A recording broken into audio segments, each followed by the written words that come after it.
अब इंडिया का वो स्ट्रेटेजिकल आया है कि पाकिस्तान के जाने के बाद पाकिस्तान की तरह वो जंग नहीं लड़ रहे, बल्कि वो इनसे इंडस्ट्री ले रहे हैं। वो आईफोन लेके भी ना एप्पल केयर है ना कुछ हो रहा, उसका फ़ायदा भी कोई नहीं, क्योंकि पाकिस्तान में मार्केट डेवलप नहीं हुई उसकी आईफोन की। आईफोन की। सिर्फ वो एक एलीट क्लास के लिए एक सिंबल ऑफ उनका है और कुछ भी नहीं है उसके अलावा। यहाँ पे कोई स्टोर नहीं है, कोई रिपेयरिंग सेंटर्स नहीं है। ऑफिशियल कुछ भी नहीं है। वो जस्ट उन्होंने सिर्फ अपना एक मार्केट बनाई हुई है पाकिस्तान में सिर्फ सेल के लिए, उसके अलावा उनका यहाँ पे कोई इंटरेस्ट नहीं है। काफी बुरा टाइम देखा है, स्ट्रगल किए, इसलिए आज पहुंचे हैं यहाँ पर। सर 1984 में मैम उन्होंने उनके ना रिजर्व जो थे $1 रह गए थे, $1 बिलियन। तो उन्होंने अपना स्विट्जरलैंड और जो स्वीडन है ना, इनके बैंकों में अपना सोना जो है ना, गोल्ड, वो रखवा के उन्होंने तब अपने पैसे लिए थे। और अब पिछले दिनों में आ रहा है कि उन्हीं जो बैंकों से ना वो वापस सोना खरीद रहे हैं। अगर किसी को किसी आईफोन के हवाले से कोई मसला हो जाता है तो फिर किस तरह सॉर्ट आउट किया जाता है? वो यही जो 2 नंबर जुगाड़ लगाते हैं ब्लैक मार्केट में, चोरी के थ्रू उसके आई क्लाउड के पासवर्ड खुलवा लिए, यही सब कुछ होता है वहाँ पे। सब काम जब ऑफिशियल होगा यहाँ पे नहीं होगा। ये क्यों इन्वेस्ट करे, दुनिया को क्यों एतमाद है इंडिया पे? उधर पॉलिटिकल स्टेबिलिटी है, उनकी गवर्नमेंट की जो पॉलिसीज़ हैं वो लॉन्ग टर्म पॉलिसीज़ हैं। उनको पता है कि हम इन्वेस्ट करेंगे हमारा पैसा नहीं डूबेगा। इन्वेस्टर को सबसे बड़ा क्या चाहिए होता है? उनको ये श्योरिटी चाहिए होती है कि जो हम पैसा लगाएंगे हमें वापस भी मिलेगा, प्रॉफिट भी मिलेगा। नमस्कार दोस्तों, सलाम अलैकुम, सत श्री अकाल। दोस्तों आप लोग के बीच में फिर से मैंने एक वीडियो लेकर उपस्थित हूँ। दोस्तों आज का वीडियो है सना अमजद, जो कि पाकिस्तान के एक यूट्यूबर हैं, उन्हीं का वीडियो पर मैं अपना रिएक्शन दे रहा हूँ। दोस्तों वीडियो स्टार्ट करने से पहले आप सभी से मैं हाथ जोड़ के निवेदन कर रहा हूँ, दोस्तों आप लोग मेरे इस चैनल पर नए हैं तो मेरे इस चैनल को सब्सक्राइब करें, लाइक करें, कमेंट करें और इस वीडियो को ज़्यादा से ज़्यादा शेयर करें।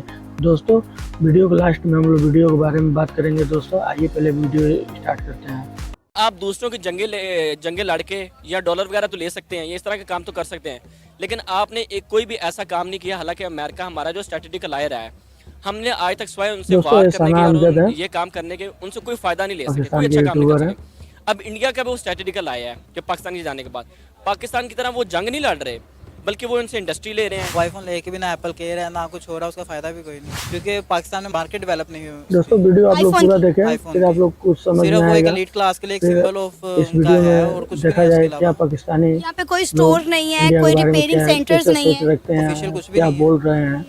वो जस्ट उन्होंने सिर्फ अपना एक मार्केट बनाई हुई है पाकिस्तान में सिर्फ सेल के लिए, उसके अलावा उनका यहाँ पे कोई इंटरेस्ट नहीं है। काफी बुरा टाइम देखा है, स्ट्रगल किए, इसलिए आज पहुंचे हैं यहाँ पर। सर 1984 में मैम उन्होंने उनके ना रिजर्व जो थे $1 रह गए थे, $1 बिलियन। तो उन्होंने अपना स्विट्जरलैंड और जो स्वीडन है ना, इनके बैंकों में अपना सोना जो है ना, गोल्ड, वो रखवा के उन्होंने तब अपने पैसे लिए थे। और अब पिछले दिनों में आ रहा है कि उन्हीं जो बैंकों से ना वो वापस सोना खरीद रहे हैं। अगर किसी को किसी आईफोन के हवाले से कोई मसला हो जाता है तो फिर किस तरह सॉर्ट आउट किया जाता है? वो यही जो 2 नंबर जुगाड़ लगाते हैं ब्लैक मार्केट में, चोरी के थ्रू उसके आई क्लाउड के पासवर्ड खुलवा लिए, यही सब कुछ होता है वहाँ पे। सब काम जब ऑफिशियल होगा यहाँ पे नहीं होगा। ये क्यों इन्वेस्ट करे, दुनिया को क्यों एतमाद है इंडिया पे? उधर पॉलिटिकल स्टेबिलिटी है, उनकी गवर्नमेंट की जो पॉलिसीज़ हैं वो लॉन्ग टर्म पॉलिसीज़ हैं। उनको पता है कि हम इन्वेस्ट करेंगे हमारा पैसा नहीं डूबेगा। इन्वेस्टर को सबसे बड़ा क्या चाहिए होता है? उनको ये श्योरिटी चाहिए होती है कि जो हम पैसा लगाएंगे हमें वापस भी मिलेगा, प्रॉफिट भी मिलेगा। अस्सलाम वालेकुम, मैं हूं सना अमजद। नाज़रीन, एप्पल के सीईओ टिम कॉक ने इंडिया के प्राइम मिनिस्टर नरेंद्र मोदी से मुलाकात के लिए अपॉइंटमेंट मांग ली है। जैसा कि आप सब जानते हैं कि भारत में आईफोन के स्टोर जो है खुलने जा रहे हैं। इसी सिलसिले में एप्पल के सीईओ भारत का दौरा करने जा रहे हैं और उनका ये दौरा ग्रोथ मार्केट और मैन्युफैक्चरिंग बेस होगा। इसी मुद्दे पर आज हम बात करेंगे पाकिस्तान के अवाम से, तो आइए चलिए हमारे साथ। अस्सलाम वालेकुम। जी वालेकुम सलाम। न्यूज़ में सर, भी आपका सुना नाम? था मोहम्मद कामरान। एप्पल के कामरान, CEO आपको जो पता हैं, है कि आईफोन वो बनाने अपने वाले पहला स्टोर मोदी जो जी है से वो इंडिया बात में किए खुलने थे। जा रहा है और आईफोन के सीईओ जो हैं टिम कॉक वो भारत के दौरे पर जा रहे हैं और उन्होंने इंडिया के प्राइम मिनिस्टर नरेंद्र मोदी से मुलाकात करने की अपॉइंटमेंट भी मांग ली है। क्या कहेंगे आप इस पर? जी इसकी ना थोड़ी सी पीछे बैकग्राउंड हिस्ट्री है। ये सबसे पहले चाइना में था उनका, जहाँ पे उनकी मैन्युफैक्चरिंग होती थी।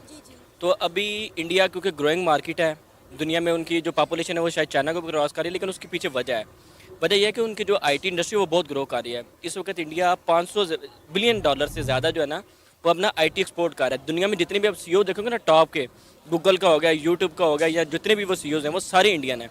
उनकी वजह यह कि उनकी आईटी इंडस्ट्री ने ग्रो किया और उन्होंने आईटी एजुकेशन पर तवज्जो दी है, जो कि हमारे पाकिस्तान में लैग करती है और बाकी मुल्कों में लैग कर रही है।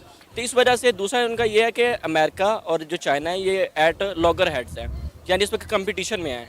तो उन्होंने उनकी मार्केट से उठा के वो इंडस्ट्री लेके आ रहे हैं। वो इस वजह से लेके आ रहे हैं कि उनके पास वो जो उन्होंने अपने यूट्यूब ह्यूमन पे रिसोर्स भी डेवलपमेंट पे CEO काम किया है, कोई आईटी अपने के लिए पहले वहाँ को सरदार तैयार जी किया है, हैं, उनकी आईटी के उनका नाम एक्सपर्ट्स मैं निकले थे, इस वजह से वो लेके भूल आ रहे रहा हैं। हूँ इस और जो समय। हमारे पाकिस्तान में और बाकियों में वो लैग कर रहे हैं एशिया में, तो नाम इसलिए जानता वो था उनका, जो आईफोन जो वाला है बने वो थे इधर लेके आ रहे हैं अपना जो उस समय हेड ऑफिस न्यूज़ भी वगैरह हम या लोग जो देखे थे। मैन्युफैक्चरिंग वगैरह के लिए मैं कंपनी है। अब भूल रहा हूँ एप्पल के उनका नाम। सीईओ टिम कुक जो हैं, जो भारत के दौरे पर जा रहे भाई हैं और बॉम्बे और याद आएगा दिल्ली तो में मैं जो आप लोग को बता आईफोन भी बनाने दूंगा वाले इसी 2 वीडियो में। स्टोर हैं वो उनका इफ्तिताह भी करेंगे। और उसके साथ साथ उनके जो दौरे का मकसद है वो ये है कि वो ग्रोथ मार्केट और मैन्युफैक्चरिंग बेस सारे मुद्दे पर वहाँ जाके डिस्कशन करेंगे। इसकी मैं आपको एक थोड़ी सी स्टोरी बता देता हूँ।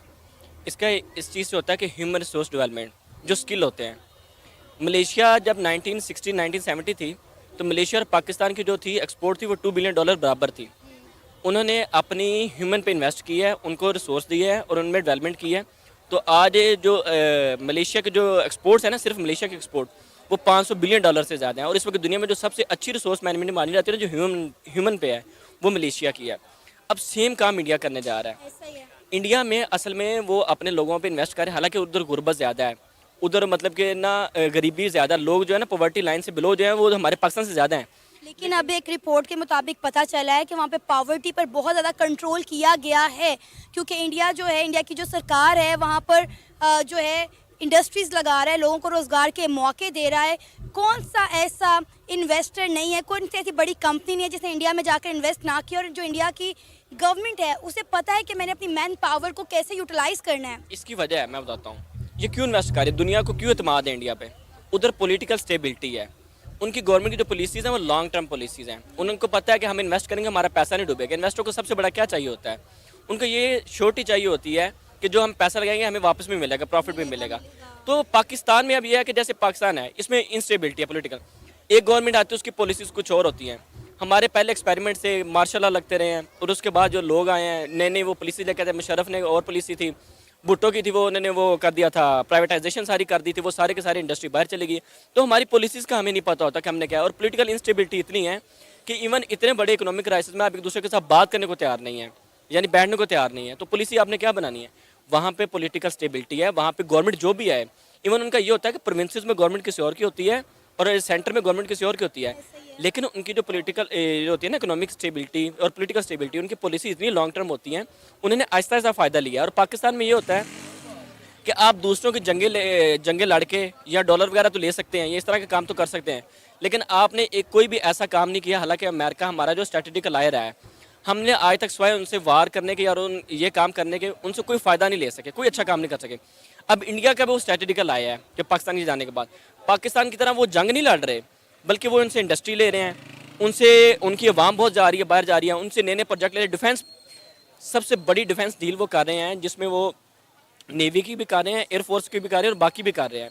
तो ये उनकी सिर्फ पॉलिटिकल स्टेबिलिटी के, हमारे पॉलिटिकल इंस्टेबिलिटी हमें नुकसान दे रही है। और इंडिया की पॉलिटिकल स्टेबिलिटी है जिसको पूरी दुनिया के जो है अवाम है और जो बिजनेसमैन है उनको इधर इन्वेस्ट भी कर रहे हैं, और बड़े बड़े मालिक भी इन्वेस्ट कर रहे हैं, जैसे कि अभी जो एप्पल वाले हैं वो भी इस वजह से कर रहे हैं। सर अब पाकिस्तान का हाल देंगे। पाकिस्तान में तो इन्वेस्टर बाहर से आना दूर की बात, यहाँ पर बिजनेसमैन भी खुद कारोबार करने से डरता है कि भाई कहीं पैसा ना डूब जाए। इसकी ना 3 बड़ी वजह है, मैं बताता हूँ। एक तो हमारे जो business ease of business doing है ना, ये एक मैकेनिज्म होता है कि बिजनेस कितना आसानी से हो सकता है आपके मुल्क में। अब जो नई लेटेस्ट जो आई है ना, जो 2012 के आई है जो लिस्ट आई है, उसके मुताबिक इंडिया ने इतना इंप्रूव किया है, जो नई पॉलिसीज लेकर मोदी गवर्नमेंट, वो 100 मेरा ख्याल है 10 या 11 से लेकर वो 67 नंबर पे आई ईज ऑफ डूइंग बिजनेस में, और हम ईज ऑफ डूइंग बिजनेस में 120 भाई नंबर हमारे पे। ये मोदी वजह ये होगी। जी दूसरी वजह है इंडिया को पॉलिटिकल सबसे ऊपर इंस्टेबिलिटी, तक ले जिसकी मैंने पहले भी जाएंगे। बात की है। उसकी वजह यह है कि आपकी पॉलिसीज नहीं बनती, आपकी लेके लॉन्ग टर्म गए पॉलिसीज भी है हैं। नहीं, कि वो एक गवर्नमेंट आती है वो और पॉलिसीज बनाती है, दूसरी गवर्नमेंट आती है वो और पॉलिसीज बनाती है। और इससे भी तो वो ज़्यादा ऊपर जितने और भी चाहिए इवन आपके हम जो लोगों अपने को। इन्वेस्टर्स हैं ना, वो उठा के, अब ये जब इन्होंने प्राइवेटाइजेशन की थी भुट्टो साहब ने, हालांकि अपनी तरफ से उन्होंने अवाम का भला किया था, लेकिन उस वक्त की जो प्राइवेट इंडस्ट्री थी वो उठ के सारी की सारी बांग्लादेश और बाकी मुल्कों में चली गई है। अब ये सीन अब चाइना है, चाइना सोशलिज्म वाला कम्युनिज्म है, जहाँ पे उन्होंने भी 97 के बाद तरक्की इतनी कैसे कर ली है, सिर्फ एक वजह है, उन्होंने अपनी मार्केट ओपन की है। मार्केट ओपन में ये है कि उनकी मार्केट के ऊपर किसी की भी ना कंट्रोल नहीं है, वो खुला हर किसी को बिजनेस करने देते हैं। हमारे बिजनेस करने नहीं देते। ये कहते हैं कि ठीक है जी, जो है वो कंट्रोल मार्केट के इनके सारे पास है। एक पॉलिसी नहीं बनती, एक पॉलिटिकल स्टेबिलिटी नहीं है, एक बिजनेस वो पॉलिसीज नहीं बनती, और तीसरे नंबर पे सिक्योरिटी नहीं है। रेड टेपिज्म बहुत ज़्यादा है। रेड टेपिज्म कहते हैं कि हमारी ब्यूरोक्रेसी का इन्वॉल्वमेंट बहुत ज़्यादा है। ये इतनी करप्शन आम है, और यहाँ पे लोग जो है ना वो मतलब बिजनेस करने से भी डरते हैं। अब हर किसी ने अगर काम करना है, मैं बताता हूँ, सिंध में एक प्रोजेक्ट लगा है, इसके ऊपर वाटर प्लांट का कोई इस तरह का प्रोजेक्ट था, बहुत बड़ा प्रोजेक्ट था। तो अब उस बंदे ने काम करवाने के लिए वो उसका एक इंटरव्यू चला था, तो वो कह रहा था कि उसके लिए इतना आम उन्होंने कर दिया है कि वो कोई भी काम भी करवाना है तो कह रहे थे 50 लाख की भी मैं करप्शन देता हूँ या ये जो ये होती है रिश्वत वगैरह देता हूँ और मैं अपना काम करता हूँ, वरना उससे आगे काम चलता ही नहीं है। तो जब आपका ये हाल होगा तो कौन से इन्वेस्टर आपके मुल्क में आएंगे? तो ये थोड़े से हमारे हैं सेक्टर जिन पे काम करने की ज़रूरत है तो हम कर सकते हैं, otherwise India is doing very well. वो अपनी जो बेसिक स्ट्रक्चर है उन पर बहुत अच्छा काम कर रहा है। हमें इंडिया से सबक सीखना चाहिए, हम इकट्ठे आज़ाद हुए हैं। इवन आज आप ये देख लें, हमारा बांग्लादेश जो है वो आपसे ऊपर है। उनकी सही दो बात है, चीज़ें हैं, बांग्लादेश उन्होंने अपनी पाकिस्तान इंडस्ट्री से को बहुत ग्रो किया ज़्यादा ऊपर है। और दूसरे नंबर पे उन्होंने अपने एक एनर्जी पर, जैसे मैं ये कह रहा था पॉलिसी बनाते हैं। हमारी LNG मिलता है ना, ये जो घरों में सिलेंडर मिलता है या ये जो घरों में गैस वगैरह जाती है, बांग्लादेश में घरों में ये गैस नहीं गवर्नमेंट की तरफ जाती, वो सिलेंडर खरीदते हैं। उन्होंने जितनी गैस है वो सारी की सारी इंडस्ट्री को दी हुई है। अब देखो ये एक पॉलिसी है, लॉन्ग टर्म पॉलिसी है कि उन्होंने गैस सिर्फ इंडस्ट्री को दी ताकि इंडस्ट्री चलती रहे। इस वजह से उनका रोजगार भी आ रहा है और वो तरक्की भी कर रहा है। उनकी टेक्सटाइल इंडस्ट्री, हमारे क्या, हमारी इंडस्ट्री की एनर्जी पूरी नहीं हो रही, जो चल रही थी इंडस्ट्रियाँ वो भी सारी बंद हो रही हैं, वो भी सारी टेक्सटाइल की जितनी आपकी टेक्सटाइल ही थी। और उसके अलावा आपकी जो एग्रीकल्चर है, एग्रीकल्चर अब ये हिसाब है आउटडेटेड एग्रीकल्चर है, आपकी सीड नहीं है, आपका वो निज़ाम अच्छा नहीं है। अब उसके मुकाबले में इंडिया में देखें, फिर आप बात करते हैं इंडिया की, इंडिया में वो जो सोलर पैनल्स हैं वो फ्री में दे रहे हैं किसानों को। और उन्होंने हाँ। अपना पानी बचाने के लिए सही जो नहरें हैं बात ना, है। नहरों के ऊपर उन्होंने वो सोलर पैनल लगाने शुरू कर दिए हैं। उसकी दो वजह हैं, एक पानी की वेपोरेशन नहीं होती और दूसरा वहाँ से इलेक्ट्रिसिटी प्रोड्यूस होगी जो वो किसानों को देंगे। और आपको पता है जो वहाँ की आवाम है वो जो घर पे सोलर पैनल लगाती है, गवर्नमेंट उसमें भी सब्सिडी दे रही है उन्हें। हमारे सब्सिडी दे रही है, हाँ। यहाँ पे सब्सिडी की तो दूर की बात है, हमारे यहाँ में सिर्फ एक या दो जिनके पास है कंट्रोल है ये सोलर का, वो भी अब एलीट हैं। हमारे पॉलिटिकल है, ये हमजा शहबाज साहब का नाम आ रहा था या बाकियों का आ रहा था, तो इनके कंट्रोल में है ये भाई, सारा हमारे कंट्रोल कर रही है, तरफ तो महंगे दाम किसान में बेच हैं, रहे हैं। किसी ने क्या किसान लेना लेके है? अब जहाँ पे जैसे अपने हमारे अपने साथ खेती इंडिया वहाँ पे 40,000 की मिल रही ये सब होगी करते सोलर हैं। पैनल, तो हमारे इधर 4 लाख घर की के मिल रही होगी, तो कौन यहाँ पे लाइट अफोर्ड करता? कोई भी नहीं करता। भी यूज तो करते ये हैं। आवाम को रिलीफ देने की बात है। असल बात यह है कि अगर आप इंडिया को देख रहे हैं, आज एप्पल का वो वहाँ पे स्टोर खुल रहे हैं या चीज़ें वगैरह खुल रही हैं, तो उनके पीछे उनकी बड़ी लॉन्ग स्टोरी है, 75 ईयर की स्टोरी है। उन्होंने भी बुरा टाइम देखा है, स्ट्रगल किए, इसलिए आज पहुंचे हैं यहाँ पर। यार सही बात है भाई। 1984 में मैम उन्होंने उनके ना रिजर्व जो थे $1 रह गए थे, $1 बिलियन। तो उन्होंने अपना स्विट्जरलैंड और जो स्वीडन है ना, इनके बैंकों में अपना सोना जो है ना, गोल्ड, वो रखवा के उन्होंने तब अपने पैसे लिए थे। और अब पिछले दिनों में आ रहा है कि उन्हीं जो बैंकों से ना वो वापस सोना खरीद रहे हैं। तो देखिए उन्होंने टाइम बुरा देखा, तो अब एक बात आई थी कि उन्होंने लॉन्ग टर्म पॉलिसीज बनाई हैं, जब से उन्होंने हमारे उस पे अमल मोदी जी किया है, आए पॉलिटिकल हैं, स्टेबिलिटी है वहाँ पे जाके। अब प्रधानमंत्री ये नहीं बने होता, हैं, हमारे उससे क्या और है कि हमारा हमारी देश पॉलिटिकल तरक्की कर स्टेबिलिटी रहा है, है सिक्योरिटी के इश्यूज हैं, भाई। और हमने मैं अपना एक अपने इमेज जो है ना वो बहुत बुरा, प्रधानमंत्री जी असल बात को, ये भी है कि हमने अपने श्री इमेज पे बहुत बुरा नरेंद्र किया हुआ मोदी है। जी को अब सल्यूट हमारी क्या है करता जी, हूँ। हमारी जो ना पर्सनल पॉलिटिक्स के लिए जो हमारे सियासतदान है वो दूसरे पे इल्ज़ाम लगाते रहते हैं। जैसे पिछले दिनों में हमारा जो डिफेंस मिनिस्टर है, उन्होंने ये बयान दिया कि पाकिस्तान तो दिवालिया हो चुका है। अब इससे पता पाकिस्तान का क्या इमेज आएगा, इन्वेस्टर कहाँ से आएंगे, बिजनेसमैन का, उन्होंने कहा पहले दिवालिया हमने क्या लेने जाना है वहाँ पे। तो ये बातें हमें देखने की ज़रूरत है कि लॉन्ग टर्म पॉलिसीज़ बनाएं, उन पे अमल करें, बैठें। जिस तरह डेमोक्रेसी का एक वो हुआ था, एग्रीमेंट हुआ था 2006 में, जब बेनज़ीर और मुशर्रफ वगैरह जब बैठे थे, इसी तरह की दौर है। अभी इमरान खान साहब को चाहिए जितनी पार्टीज़ हैं सारी ये मिल के बैठें और एक 10 से 20 साल इकोनॉमिक प्लान बनाएं। ये पॉलिटिक्स और ये सियासत चलती रहेगी, ये तब कैसे चलेगी? अगर हमारा मुल्क है तो पॉलिटिक्स चलेगी, अगर हमारा मुल्क नहीं है, अल्लाह ना करे, अल्लाह ना करे, अल्लाह ना करे, ये इकोनॉमिक क्राइसिस की वजह से हम नुकसान में ना, तो हमें पहले मुल्क का सोचना चाहिए, बैठना चाहिए एक जगह पे, पॉलिसीज़ बनाएं, इकोनॉमिक पॉलिसीज़ बनाएं, हम लॉन्ग टर्म पॉलिसीज़ बनाएं ताकि हम ज़्यादा से ज़्यादा FDI ले सकें, फॉरेन डायरेक्ट इन्वेस्टमेंट है, लोगों का इन्वेस्ट कर सकें। हुज़ैफा, आपको पता है कि एप्पल के जो CEO हैं उन्होंने इंडिया के प्राइम मिनिस्टर नरेंद्र मोदी से मुलाकात के लिए अपॉइंटमेंट मांग ली है, क्योंकि वो रिसेंटली जो है हिंदुस्तान के दौरे पर जा रहे हैं, वहाँ पर आईफोन मैन्युफैक्चरिंग स्टोर की ओपनिंग के लिए। पाकिस्तान को स्टेप्स लेने चाहिए क्योंकि इंडिया जो है वो पहले एशिया में टेक्नोलॉजी का हब है। तो अगर हम अब भी इस बारे में नहीं सोचेंगे तो हम इस रेस में बिल्कुल पीछे रह जाएंगे, हमारा कोई स्कोप नहीं है। पाकिस्तान में पोटेंशियल है, लाइक फ्रीलांसिंग, प्रॉम्प्ट इंजीनियरिंग, इस तरह के फील्ड्स का टेक्नोलॉजी में, लेकिन अगर हमारी गवर्नमेंट सपोर्ट नहीं करती तो यूथ भी कुछ नहीं कर सकती। अच्छा, क्या कहेंगे, सही सब बात बोल तमाम रहा है भाई। कंट्रीज का जो रुझान है वो इंडिया की तरफ बहुत ज़्यादा बढ़ता जा रहा है। गवर्नमेंट को अब आप सपोर्ट देखेंगे करेगी जितनी भी तभी ना बड़ी बड़ी पब्लिक मैन्युफैक्चरिंग कुछ कर सकते कंपनी है, हैं। उन्होंने अपने मैन्युफैक्चरिंग हब्स जो हैं वो चाइना से उठाकर इंडिया में शिफ्ट कर लिए हैं। इंडिया में जो ज़्यादा रिच उनकी कैटेगरी है वो सारे इंडस्ट्रियलिस्ट हैं, वो यूथ को एम्पावर करते हैं, उन पे खर्च करते हैं। पाकिस्तान में जो है वो इस तरह का कुछ भी नहीं है। लाइक जो हमारी रिच क्लास है, एलीट क्लास है, वो सिर्फ अमीर से अमीर होने पे उनका है, जो नई यूथ है उनका जो पोटेंशियल है उसके लिए कुछ भी नहीं करते। अगर हम बात करें इंडिया की, तो इंडिया ने इंपोर्ट जो है वो अपनी तकरीबन बंद कर दी है और एक्सपोर्ट जो है वो बहुत ज़्यादा बढ़ा दी है। हर चीज़ उनके मुल्क में बन रही है। लेकिन हम पाकिस्तान की बात करें तो पाकिस्तान में इंपोर्ट ही इंपोर्ट, एक्सपोर्ट पर हमारा कोई लेन देन नहीं है, कोई ध्यान ही नहीं है। पाकिस्तान में सब कुछ है, बन भी सकता है अगर ध्यान दें तो, बट अगर करना ही नहीं चाहते, नेशन को आगे आना ही नहीं देना चाहते, तो फिर तो कुछ भी नहीं कर सकता कोई भी। बड़ी अच्छी बात की कि करना ही नहीं चाहते इसलिए कर नहीं पा रहे, वरना करने को बहुत कुछ हो सकता है। क्या कहेंगे अब जो आईफोन के जो स्टोर्स हैं, आईफोन मेकर स्टोर, वो इंडिया में खुलने जा रहे हैं और उसके सीईओ ने कहा है कि वो नरेंद्र मोदी से मुलाकात करने जा रहे हैं। उनका ये हिंदुस्तान का जो दौरा है वो तमाम का तमाम ग्रोथ, मार्केटिंग और मैन्युफैक्चरिंग बेस होगा। देखिए, इंडिया के लिए तो इसकी इम्पोर्टेंस है, बट पाकिस्तान उतना डिक्लाइन में जाएगा। और पाकिस्तान कैसे डिक्लाइन में जाएगा? पाकिस्तान डिक्लाइन में लाइक इन सेंस आपकी सारी मार्केट उस तरफ जा रही है, इंडिया में होगी, तो पाकिस्तान के पास कुछ भी नहीं है। और अब आप देखें कि इंडिया में आईफोन 1 लाख से 1.25 लाख तक इजीली मिल जाता है, और पाकिस्तान में आप देखें 5, 6, 7 लाख तक आईफोन मिल रहा है। वो आईफोन लेके भी ना एप्पल केयर है ना कुछ हो रहा, उसका फायदा भी कोई नहीं। 5, 6, 7 लाख तक कौन खरीदेगा भाई? डेवलप नहीं हुई उसकी। आईफोन अपना इंडिया में आईफोन की 1 लाख सिर्फ वो एक 20,000, एलीट क्लास के लिए एक 30,000 सिंबल ऑफ यही है उनका है, और कुछ भी नहीं है उसके अलावा। जो हाईएस्ट यहाँ पे कोई आईफोन स्टोर है। नहीं है, कोई रिपेयरिंग सेंटर्स नहीं है। 14 का Official कुछ मैं भी बात नहीं है। कर रहा हूँ। वो जस्ट उन्होंने सिर्फ अपना एक मार्केट बनाई हुई है पाकिस्तान में सिर्फ सेल के लिए, उसके अलावा उनका यहाँ पे कोई इंटरेस्ट नहीं है।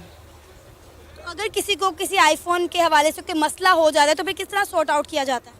वो यही जो 2 नंबर जुगाड़ लगाते हैं ब्लैक मार्केट में, चोरी के थ्रू उसके आई क्लाउड के पासवर्ड खुलवा लिए, यही सब कुछ होता है वहाँ पे। सब काम जब ऑफिशियल होगा, यहाँ पे नहीं होगा।